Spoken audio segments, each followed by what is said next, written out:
Conventional sports wisdom says that sometimes the best defense when you're dealing with 500,000 people is a good offense. It does take a collaborative effort. We start planning for Riverfest 6-8 months out.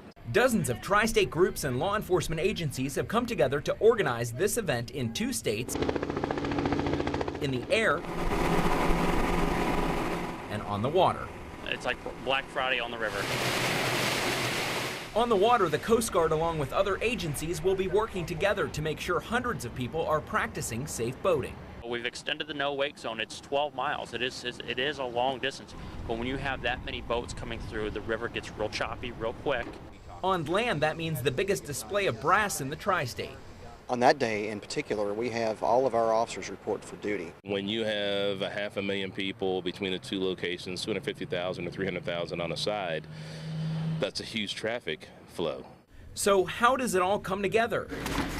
Well, it's called the Hamilton County Emergency Management Agency. We use that center to communicate back and forth to each other and filter information down to each of the smaller units.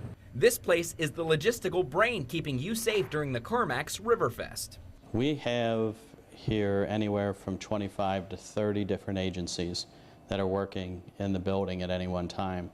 The goal, after months of planning, is not only to stamp out any crime at the event, but also handle emergencies as they come up.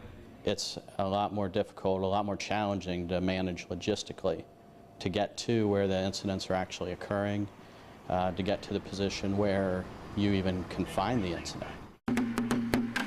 But these crews do it, year after year, flawlessly. Our arrests have progressively declined over those 23 years. I don't attribute that to me. I attribute that to the nature in which we host the event over here, how it's changed in those last 23 years. Now, if you're thinking that's a ton of work to organize, it is. And just thank WEBN for making it possible. We get there at 5 a.m. and we usually leave at 2 a.m. Quite a day. It's quite a day, but you know what? It's a great event and it flies by, and we work all year long to put this whole thing together. So to watch it all just play out that whole entire day, it's really exciting. Plus, the best part, it's free. We take in all of the expenses as far as the whole fireworks display goes. So when you're sitting at home or gearing up to come down to the river, remember a mammoth amount of work goes into making the CarMax Riverfest a huge success before the first firework ever explodes.